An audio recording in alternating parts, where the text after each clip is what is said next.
Yo, comic fam, it's getting freezing. Hit the like, slap the subscribe, enter to win our 55K milestone giveaway, and let's talk about the frosty comic books.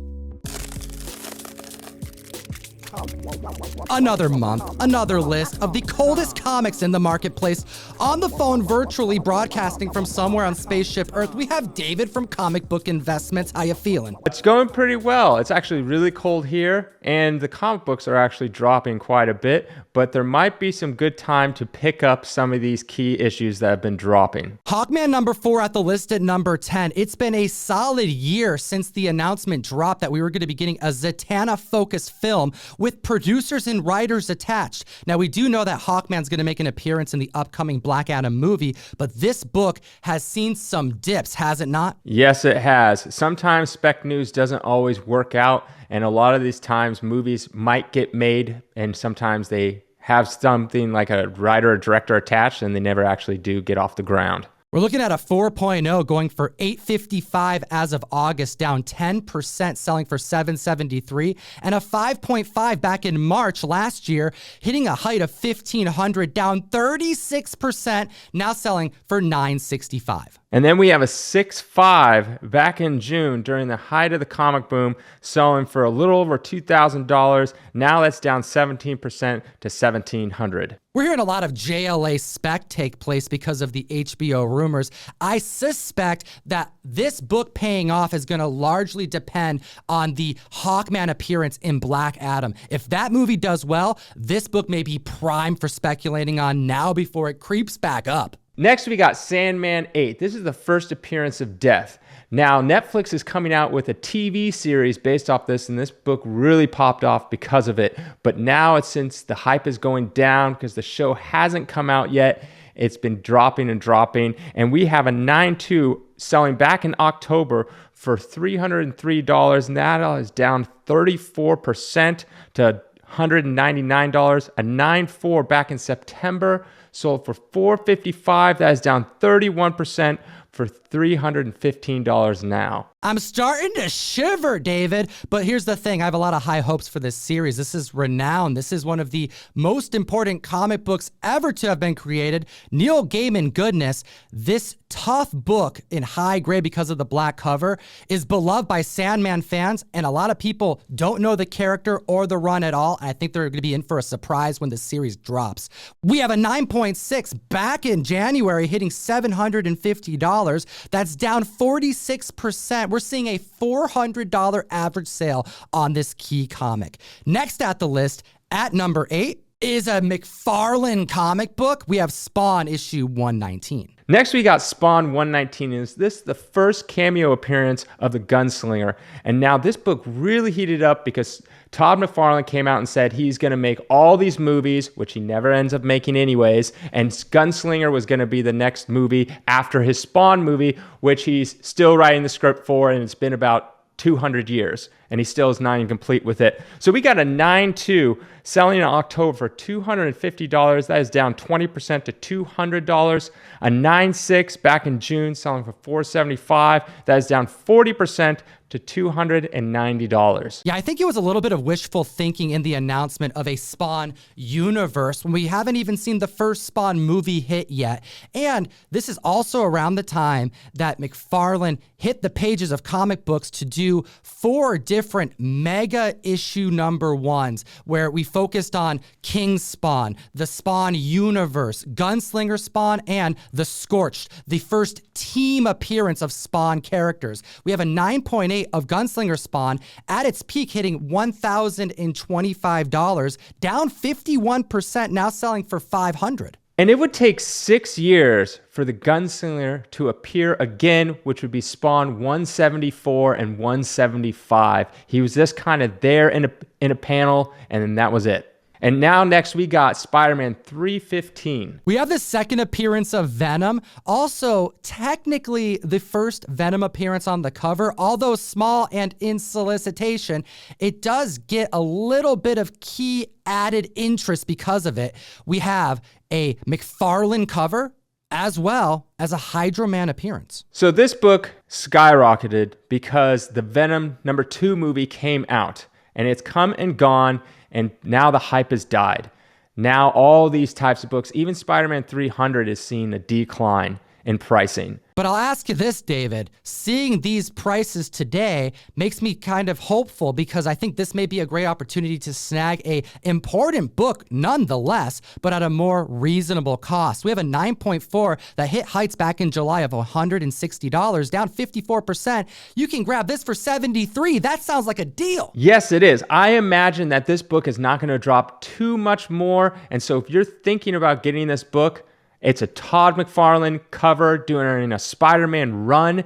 Those are always highly desired.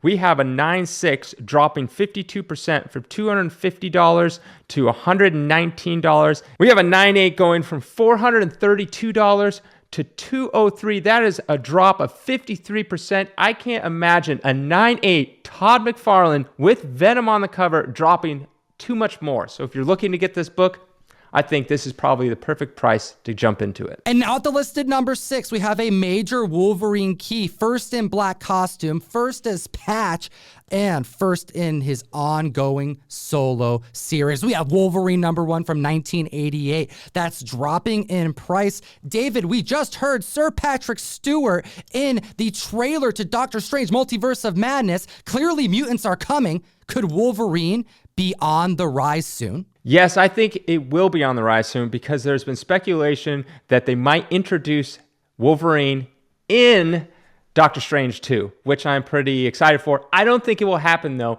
but just saying that Patrick Stewart's in it, that means mutants are coming. That means Wolverine is right around the corner. And I wouldn't be surprised if Kevin Feige has a little trick up his sleeve and has already been working on an X-Men movie, and it's already probably started close to production. We have a 9.4 that could have been secured for $265 back in June of last year, down 44%, now selling for $149, and a 9.6 that could have been secured for $450 back in May, now down 60%, selling for $178. And a 9.8 back in May sold for $850. That is down 44% to $475. That is a massive drop, nearly in half. I can't imagine this book dropping too much more. So if you're thinking about getting this comic, this might be the right time. Keep in mind, there is a newsstand version of this comic, and when this book was reaching its heights, I threw money down and grabbed one for near $1,000. If you can get a newsstand for under $1,000 as the 9.8s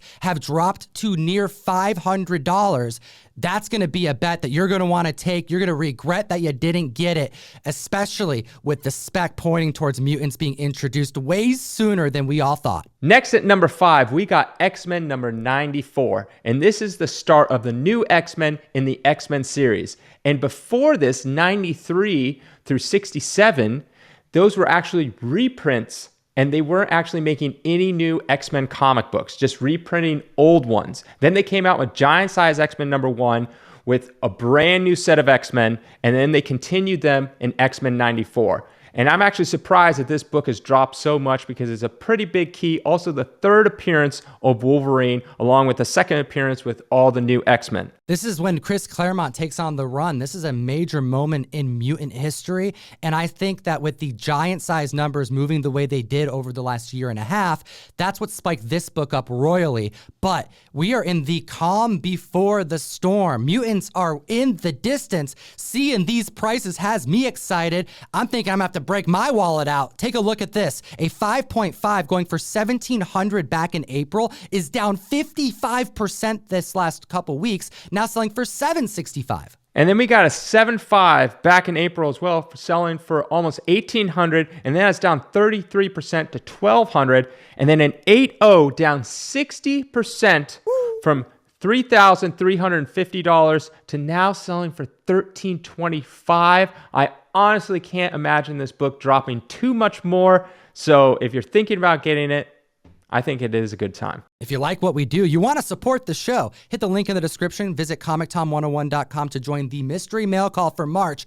One per box. We're sending out a cover done by Tony Fleece and Trish Forstner, the creator of Stray Dogs, on Stray Dogs Dog Days, issue number 2, an homage to the horror movie The Descent. One per box. Support what we do. And at the list at number 4, we have Young Avengers number 10. Tommy Shepard returning to the pages of comic books as a young adult. And we got the WandaVision coming out over a year ago, and there's a lot of hype with WandaVision and her kids, thinking with Tommy Shepard and all this kind of stuff. Honestly, I don't see anything that happening. It's just all speculation. My personal take is this book will continue to drop even further because we got a 9.4 selling back in July for $119 and is currently selling for $40. That is down 66%. We got a 9.6 selling back in March for $225, down 60% to $90. Now, the 9.8 has some steep drops, hitting $460 heights in August of last year, down 45%, selling for an average of $250. Now, comic fam, you got to hit that like button because David and I aren't always going to agree on these comics, and I want to know your thoughts in the comment section below because this comic book may be at its lowest point because we have Doctor Strange Multiverse of Madness that's coming soon, and Wanda, Elizabeth Olsen, is currently on track to be in upwards of 5+ different movies. That announcement happened over the last couple months. Is she going to be focused on narratives as it pertains to her children that she's leveraging the Darkhold to find? Or is this all going to be shut down in Multiverse of Madness because of the dangers that will arise from her dabbling with the chaos magic? This book can go places, or we may never see her children again, and we're going to find out in a couple months. I personally think that MCU is going to take Wanda in a different direction, not with her kids and family. We already saw that in WandaVision. True. I think they're going to take her into an evil form, kind of like the House of M, and then she will be the villain that either the Avengers, the X-Men, or Fantastic Four or someone will have to stop in the future. At the list at number 3, Star Wars Legacy number 1. There is a plethora of first appearances in this book, but the one that spiked this comic back before the Book of Boba was the first appearance of Darth Krayt, who is a Jedi that then trains with the Tusken Raiders, who decides to become a bounty hunter, but then after getting defeated by Obi-Wan in the plains of Tatooine, goes full Sith Lord. This is a character that has very similar backstory to what we just saw in the Book of Boba that they gave to Boba Fett. Yes, we got a 9.4 dropping 79%. Woo! 79%. Wow, that's a huge drop. From $300 down to $62. People are really just getting rid of this book because they feel like nothing's going to happen with it. We got a 9.6 dropping 53% from $380 to $177, and then a 9.8 dropping 49% from $800 back in March to $406. So now, Tom, we know that Obi-Wan has a direct correlation with Darth Krayt. Could there be something in the future with the Obi-Wan TV show coming out? You bring a good point up, David, because I think of Cad Bane, a character that was recently introduced and killed off so quickly in the Book of Boba, and they even mentioned it during the show, that we were seeing him fight when he wasn't in his prime. He was older. Why else would they introduce a character that's beloved to just then take him away, unless they're going to reintroduce him during the prequel show that's going to feature Obi-Wan post Revenge of the Sith as we see Anakin go full Vader? Could we be seeing a similar thing take place with other legend characters, or are they just going to be amalgamations as they pull characters that are fan favorites but may not be necessary to bring to the screen? So what I'm hearing is you're saying to pick up Darth Maul 2, which is the first appearance of Cad Bane. I don't know, David. Like, could this be a one and done situation? I'll tell you one thing. If this book lands on our cold list and it sees even more drops, I'm going to be paying attention to Darth Maul issue 2.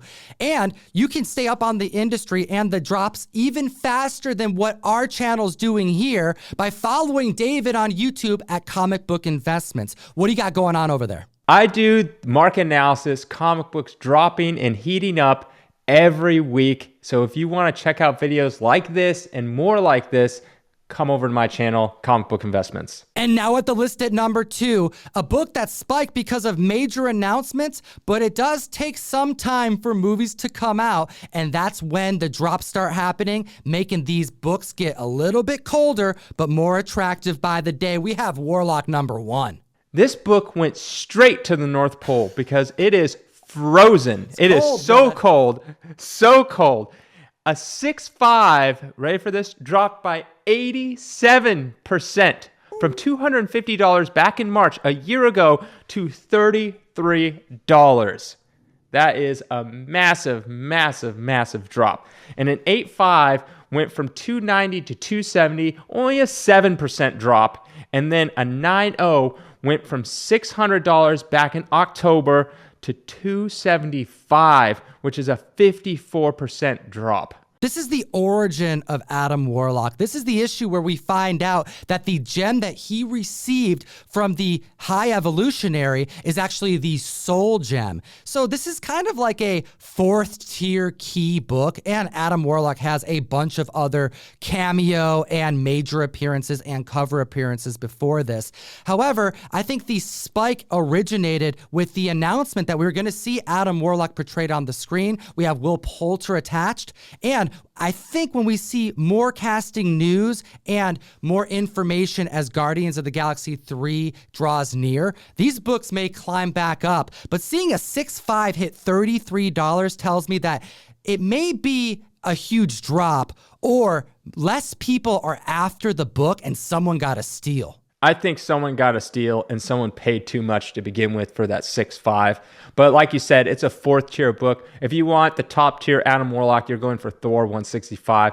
Your next tier is going to be FF 67 and 66. Then you got Marvel Premiere #1, which will be your third tier. This is way down the list, so the lower the tiers, the more they get beat up. Hit the like, slap the subscribe, comment down below. What do you think about these cold books? Do any of these numbers make you interested to invest now, to spec on something else? Help your fellow comic members by commenting. It'll enter you to win this Omni-Man Invincible #1 trade dress variant. And at the list at #1, the frostiest, the chillest, the coldest book we have, Star Wars 42. Oh, has the heat come down? This is an update from the previous month to see if this book has turned the corner, turned around, gone back up, maybe leveled out. But nope, it still continues to drop. In 1 month alone, a 9.0 went from 528 on average to now averaging 493. That is a down 7% in 1 month. A 9.4 went from 679 to 507. That is a drop of 25% in just a single month. And then we have the 9.6 hitting $1,023 last month on average, down 14% post the Book of Boba Fett ending, now selling for $875. However, we know Mandalorians are here to stay. This history is just beginning. This book, as it creeps down, is going to be of interest to a lot of dealers and collectors, and it should be to the comic fam as well. We appreciate your time today, as always. As always, I love being here. I love showing you guys market analysis of when books are going down, when they're going up, when to buy, when is a good time to get in or to sell, and as always, how to geek responsibly. Ooh, enough said. Comic fam, join me on the best new app to buy and sell collectibles, Whatnot, available for both Androids and iPhones. Every single Wednesday, I get my whole crew together, all my homies, and we do dollar start auctions that last as little as 15 seconds long. Whatnot brings together some of the biggest dealers and sellers and collectibles all on one space to build a community, to have fun, and you can buy with confidence because these sellers are vetted, they know how to ship, and they know how to grade. Join us over on the app and take a look at these 2 other videos. We made them for you. Have a great week.